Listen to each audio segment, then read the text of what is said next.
Bagdad y la Casa de la Sabiduría. En el año 773, un grupo de hombres de la cuenca inferior del Indo, el río Indo, ¿no? Aquel río que casi marca el comienzo de la India. La India empezaba cruzando el Indo. Vos venías, como quien viene a pie desde Grecia, vos llegabas al Indo y decías, más allá está la India. Alejandro de Macedonia llegó hasta el Indo. Bueno, estos hombres venían de la cuenca inferior del Indo y llegaron a la nueva capital árabe, a Bagdad, vestidos con brillantes sedas de colores, con turbantes, con resplandecientes gemas. Este grupo probablemente había embarcado en el delta del Indo, había rodeado seguramente la costa desértica del actual Irán y había subido por las aguas del Golfo Pérsico hasta la ciudad portuaria de Abadán, y luego a través del Tigris llegaron a Bagdad. Esa delegación fue una de las muchas enviadas por las autoridades hindúes a la corte del califa Al-Mansur para enviarle noticias sobre lo que ocurría en lejanas provincias y para resolver algunas disputas. También esperaban, a qué negarlo, Rolón, impresionar al califa. ¿Para qué va uno a visitar al califa sino para impresionar? Bien, pero estos tenían buenas razones para esperar una impresión. Le regalaron, por ejemplo, una armadura con gemas incrustadas, una flauta tallada en marfil y un halcón que iba siempre atrás del dueño. Incluso hasta se enteraba de cuando cambiaba de dueño. De lo contrario hubiera sido imposible de regalar ese halcón. También iba un astrónomo. El astrónomo se llamaba Kanaka. Experto en eclipses, se dice que llevaba muchísimos textos astronómicos hindúes para regalárselos al califa. Pero además Kanaka tuvo la precaución de llegar justo unos días antes de que se produjera un eclipse que él ya tenía debidamente calculado, y entonces se lo anticipó al califa, y imagínense, cuando el eclipse se produjo, el califa Al-Mansur se mostró muy impresionado. No solo fue la impresión, sino que inmediatamente indicó que tradujeran al árabe los textos de aquel hombre que, desde luego, escribiría en sánscrito, calculo yo. El caso es que así comenzó a transformarse la ciudad de Bagdad en un lugar en donde se prodigaba y se ensalzaba el conocimiento. La edad dorada de la literatura, de la arquitectura y la ciencia alcanzó su punto culminante durante los reinados de los sucesores de Al-Mansur, que fueron nada menos que Harún al-Rashid y su hijo Al-Mamun. A Harún al-Rashid ustedes lo deben haber oído nombrar, porque es el califa de las 1001 noches. El tipo aquel que se disfrazaba de paisano, iba a los boliches a ver qué decía la gente de él. Incluso preguntaba, ¿no? Preguntaba, sí, se sentaba en un boliche, pedía una caña y decía, digo yo, ¿qué le parece el califa? Y en donde uno decía, el califa es un atorrante, qué sé yo, muy bien, y lo mataba. No, en realidad no, en realidad oía lo que decían y anotaba las objeciones que la gente del pueblo tenía respecto de su gobierno, tal como se hace actualmente.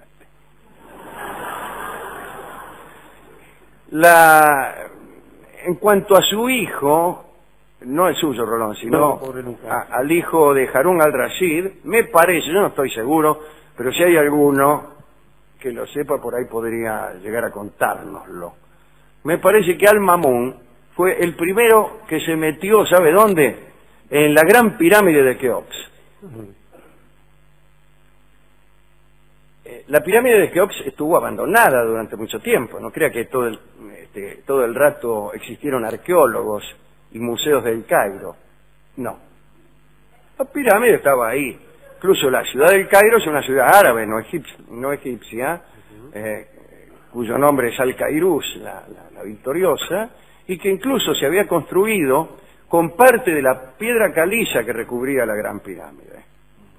El que va ahora a la Gran Pirámide encontrará que está un poco descuidada después de 5.000 años. Y las escaleras por las cuales trepan ahora los turistas japoneses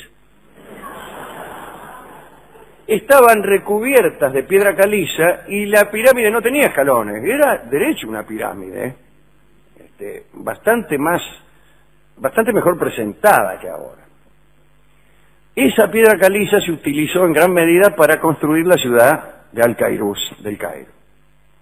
Y Al-Mamun, me parece, el hijo de Harún al-Rashid, tuvo la curiosidad de meterse en la Gran Pirámide. ¿Qué hay dentro de la Gran Pirámide? Todos pensaban, bueno, debe haber enormes riquezas, unos kilométricos pasadizos que deben conducir a enormes estancias.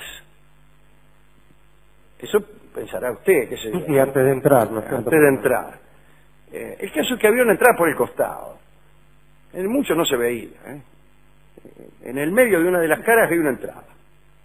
Ahí más o menos a un tercio de la altura de la pirámide. Y se metieron por ahí. Primero tuvieron que despejar. El pasadizo que daba entrada estaba lleno de piedras, de porquería. Y lo limpió Al-Mamun. Y se metió. No hay nada. Pero no encontró nada. Encontró que los ladrones de tumbas se le habían adelantado por 3000 años. Y no había nada. No solo no había nada, sino que había poco lugar donde haber. Qué sé yo, la pieza más, la habitación, vamos a llamarla así, más vasta, tenía unos 5 metros de largo. Así que no había nada. Después había un pozo. Bueno, nada, no había gran cosa. Eso es lo que descubrió Al-Mamun. Pero fue el primero que en tiempos cercanos tuvo la idea de meterse dentro de la pirámide. Es decir, el primero cuyo nombre se conoce. El primero de los visitantes de la pirámide cuyo nombre conocemos. Pues se habrá metido alguno que sí, vaya a saber. No les puedo decir todo lo que se metieron en la pirámide, tampoco aquí en este programa. Bueno, Sir Richard Barton, no el marido de Elizabeth Taylor, sino el traductor de Las Mil y Una Noches, comparó a Bagdad de esos años con París y dijo que era peor.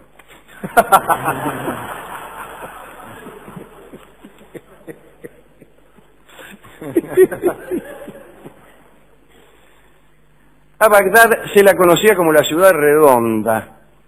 ¿Por qué era redonda? Tenía 3 kilómetros de diámetro y estaba rodeada por 3 murallas concéntricas. Justo en el centro estaba el Palacio Dorado del Califa, en un eje del que partían 4 caminos hacia los 4 puntos cardinales del imperio. Al palacio lo adornaban 38.000 tapices, 22.000 alfombras, 100 leones. Es decir, el califa mantenía 100 leones, está por verse si eran de adorno, ¿no?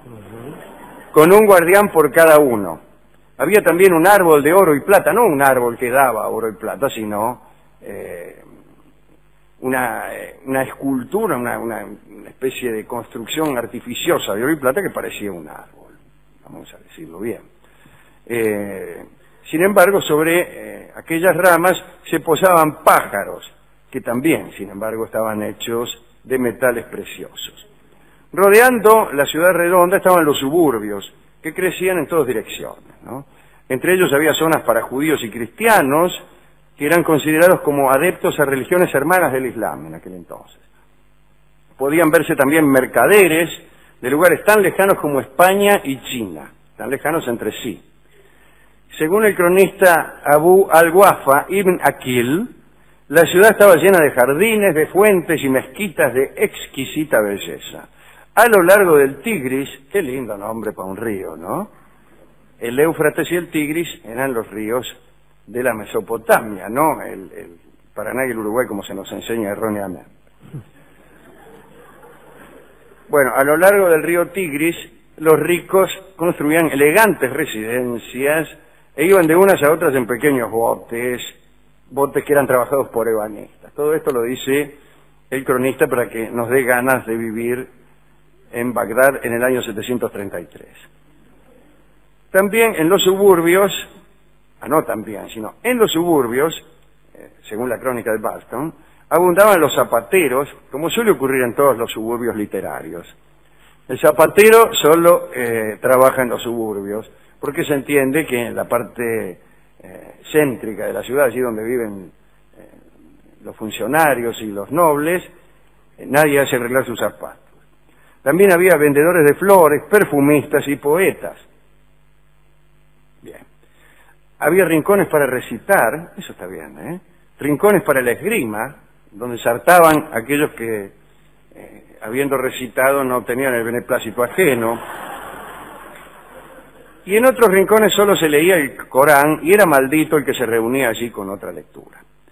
Eruditos, científicos y artistas acudían a Bagdad de todos los lugares del imperio abasí y eran honrados y bien pagados, como dice la canción. Muchos llegaban con manuscritos y en los primeros años de este periodo, el periodo abasí, se convirtieron en la gran época de las traducciones. En 794, disculpen ustedes, pero se fundó una fábrica de papel.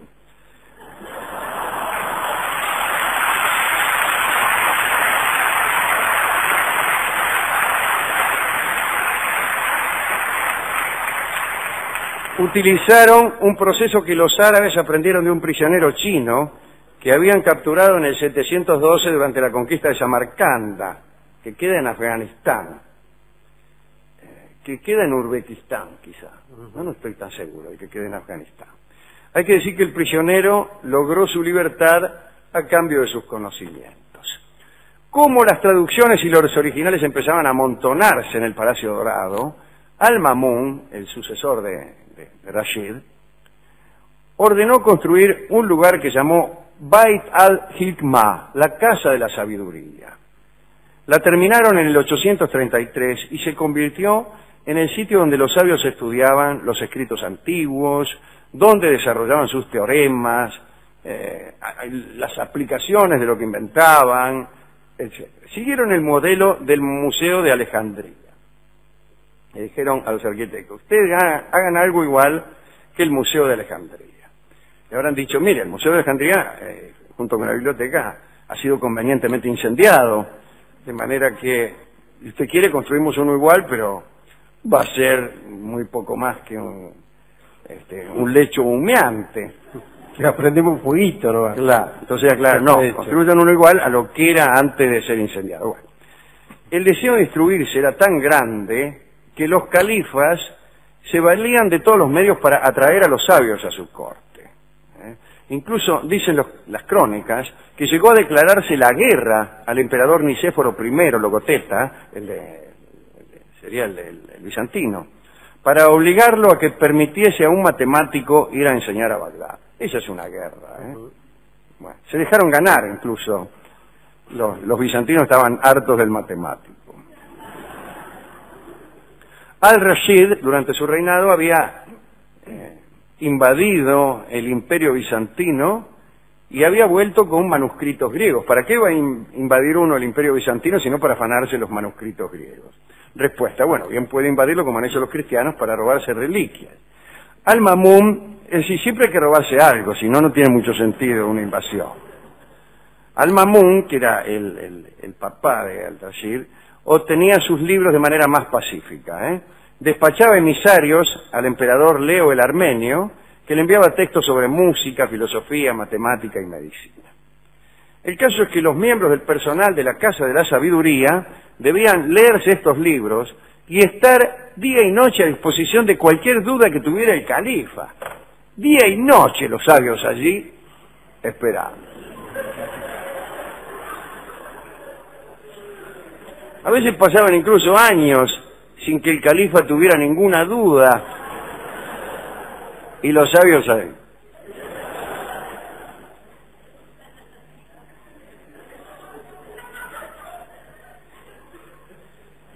¿Qué hace? Los califas rara vez tienen dudas. Ser califa consiste justamente en eso. La palabra árabe que designa el califa designa también la ausencia de dudas. O al menos así me dijo a mí un japonés. ¿Japonés qué tiene que ver? Sí, que confundió califa con colifa, ¿no? Bueno, que tampoco tienen dudas. Tampoco tienen dudas, claro. efectivamente. Pues bien, cuando el califa tenía una duda, entonces mandaba a llamar a los tipos que estaban ahí, a las 4 de la mañana, viene uno. ¿Qué hay? Dice, el califa tiene una duda. A esta hora.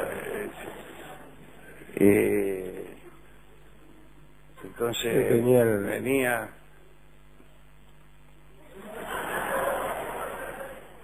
Preguntaba alguna cosa. ¿Tenía que hacer así con la mano el califa? Sí, el califa, una duda...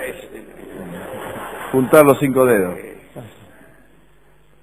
El califa preguntaba, ¿lo qué? Por ejemplo. Pues, creía que el tipo ya estaba interiorizado de todo, ¿no? Y sabía de dónde venía. Sí, sí, no, el tipo no sé ni... Preguntaba sobre cualquier texto.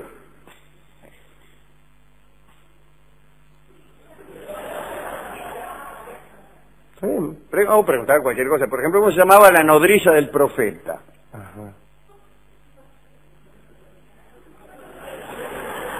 Y el tipo que le tenía que contestar. El tipo dice, ¿Alima, señor? Bueno, sí, si supiera no le estaría preguntando. Decían cualquier cosa a veces al califa. Total. ¿Cuántos pares son 3 botas? Preguntaba el califa. Bien, cada empleado debía tener una caligrafía excelente. Un detalle, el astrónomo Abu Ma'shar registró que en la Casa de la Sabiduría, alegres cantantes embellecían las tardes con una voz tan melodiosa como la de una paloma. Ahora empiezo a entender, ¿qué Casa de la Sabiduría? Ni qué niño muerto. Aquí hay algo raro, señor. Sí. Yo he visto entrar ahí unas cancionistas. Sí, nunca estaban ahí los intelectual. sabios, muchos esperando las dudas del califa, pero mientras no llegaba la duda, ahí estaban Meta, Milonga y qué sé yo. Por no decir otra cosa. Yo de mi barrio era la piba más bonita, cantaban las cancionistas, dice, con voces tan melodiosas como la de una paloma. Personas que no han oído nunca cantar a una paloma.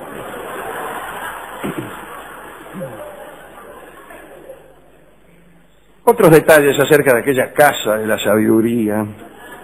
El principio básico de clasificación para los libros era que el libro cuyo tema fuera el más noble debía preceder a los demás, estaba en los mejores lugares.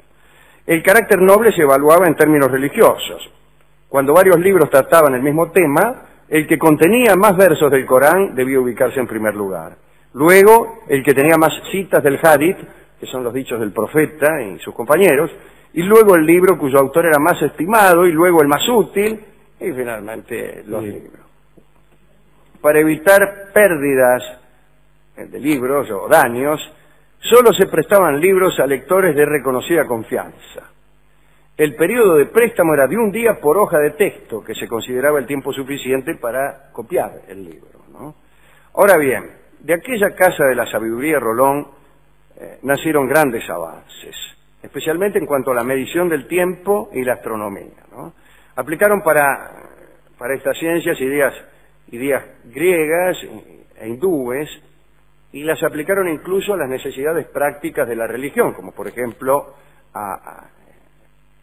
para saber en qué momento del día debían arrodillarse para rezar, cosa que, como sabemos, Mahoma exigía que se hiciese 5 veces al día, ¿no? Así que mejoraron los instrumentos griegos, como el astrolabio y el reloj de sol, para poder calcular mejor los ángulos de las sombras en varios momentos del día. En el año 829, Al-Mamun ordenó construir un observatorio al lado de la Casa de la Sabiduría. Si venía la Casa de la Sabiduría y pasando la Casa de la Sabiduría, el observatorio. Los astrónomos organizaron una red de puntos de observación que les permitió hacer experimentos. Uno de estos, de estos experimentos, ¿no? de estas personas, intentaba determinar el tamaño y la forma del mundo, que los árabes, siguiendo a los griegos, sabían que era esférico, ¿no? Uno de los más importantes sabios que trabajaba allí en la Casa de la Sabiduría era Mohammed ibn al-Khwarizmi. Había nacido cerca del mar de Aral, ese mar Caspio más chiquito, allá por el 780. Trabajaba y escribía en la ciudad de Merv, hasta que uno de sus libros llegó a manos de Al-Mamun, que lo llamó a Bagdad y lo nombró primer astrónomo. Al-Khwarizmi escribió sobre matemáticas, astronomía, geografía y también una historia de los califatos árabes. Parece que este hombre inventó el álgebra.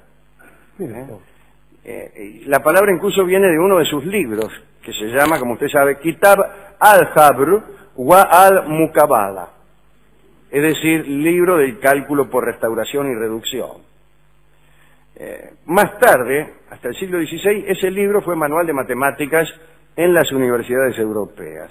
En cuanto a etimologías, dice aquí, y sería mejor etimologías, la palabra algoritmo viene del uso europeo del nombre del propio Al-Khwarizmi.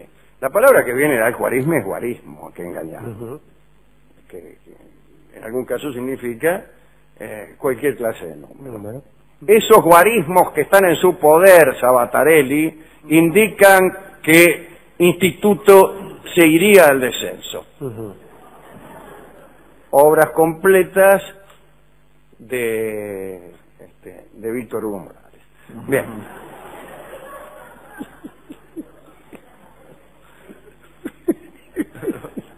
Y el único programa con bibliografía. Pero lo más importante de la obra de Al-Khwarizmi fue un pequeño folleto, atención amigos, que escribió en el 825. Allí se detallaba algo que este sabio de Bagdad había tomado leyendo a Brahmagupta: el sistema numérico de los hindúes, los 9 símbolos y el espacio vacío, llamado Sunya. Pero de eso vamos a hablar mañana. Mañana vamos a hablar del cero, del Sunya. Todo un tema, ¿no? Todo un tema. Los sucesores de Al-Khwarizmi en la Casa de la Sabiduría aplicaron el sistema de la notación de posición para crear fracciones decimales, la primera de las cuales apareció en un libro escrito por Abul Hassan al-Uqlidisi. Antes del primer milenio de la era cristiana, pudo calcular el número que representa al verdadero año solar: 365,24219858156. Y todo eso con una mano sola. Bueno, ahora vienen las malas noticias. En el año 1258 los mongoles arrasaron Bagdad. Adiós mi plata. Adiós la Casa de la Sabiduría, las cantantes con voz de paloma, el observatorio, los libritos de Al-Khwarizmi y todos los macanudos. Uno de los generales entró en la Casa de la Sabiduría, en la sala donde estaban los Coranes, tomó un libro y vio que era un Corán, luego tomó otro y también era el Corán, y siguió así hasta tomar unos 20 Coranes. Luego exclamó: aquí solo hay un libro, y quemó la biblioteca. Nada quedó de aquella casa. Eso suele ocurrir cuando los generales entran en la biblioteca.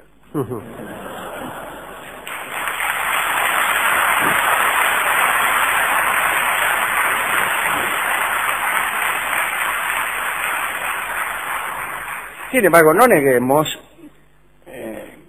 que tanto en la patria oriental como en la República Argentina, algunos príncipes han sido, además, hombres cultos, incluso algunos generales, que se han acercado a las bibliotecas para leer y, como le decía un amigo al general Mitre, en son de burla, cuando lo veía en la biblioteca le decía: escribiendo, general.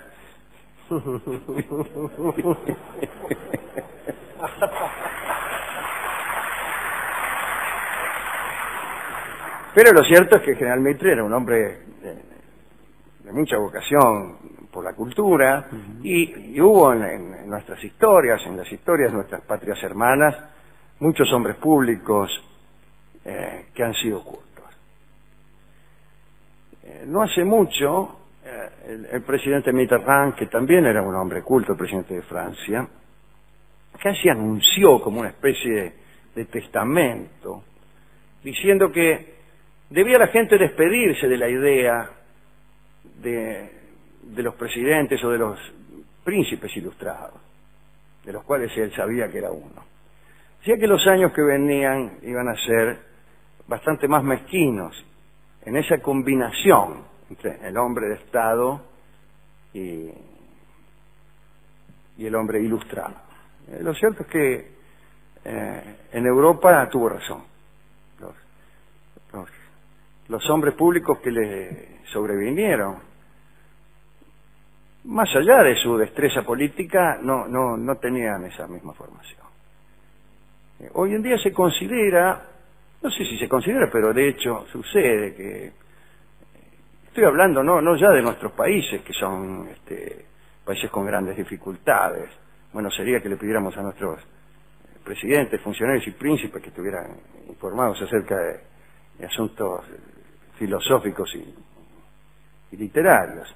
Pero aún en los países centrales del mundo, los presidentes y los príncipes suelen ser hombres muy poco versados en ese asunto. Digo por el califa, que estaba con una guardia permanente de intelectuales destinados a disipar sus dudas, ¿no? No suele ocurrir ahora. No suele ocurrir. Lo que sí suele ocurrir es que los príncipes no tienen dudas. Y a mí me parece que deberían tenerlas. Que deberían tenerlas. Yo cuando escucho el inciso estoy persuadido, estoy convencido, me da un poco de miedo, porque por ahí, especialmente un príncipe, debería ser muy cuidadoso. Así que en una de esas no estaría mal una llamada a la Casa de la Sabiduría, que hay algunas, cuya dirección muchas veces es ignorada, no solo por los príncipes, sino por...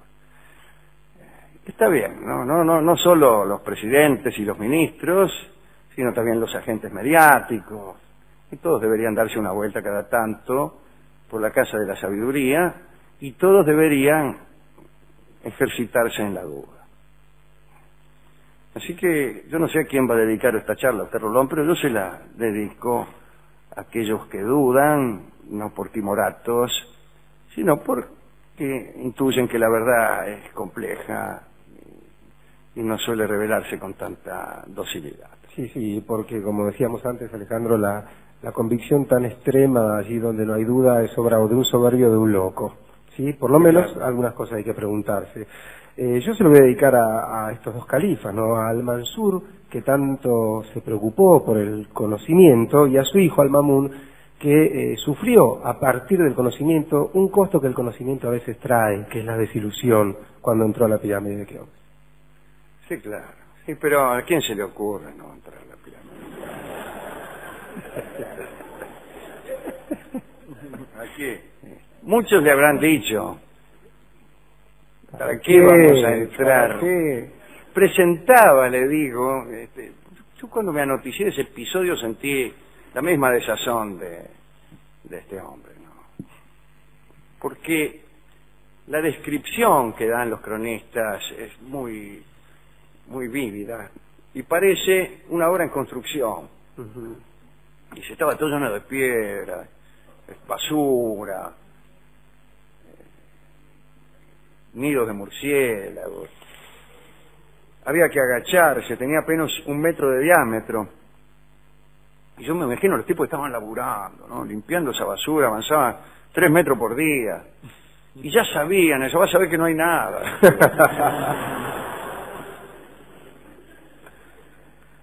Bueno. Hemos elegido para amueblar esta charla acerca de la ciudad de Bagdad en aquellos años, una ciudad tan desgraciada hoy día, una canción muy hermosa que les va a gustar a los orientales, que se llama Recordando mi barrio. Es un viejo vals descriptivo, y esto ha sido también Recordando mi barrio, el barrio de Bagdad. Pertenece al repertorio de Carlos Gardel, pero yo me atrevo a mostrarles a ustedes una versión que hicimos para la televisión argentina, grabada por Ruth Ataguile con el acompañamiento de nuestro amigo Fernando Marzán y su trío. Así que escucharemos este bello vals muy poco frecuentado por los cantantes, y en la versión de nuestra amiga Ruth Ataguile, que seguramente estaba pensando al cantarlo en Bagdad. Adelante.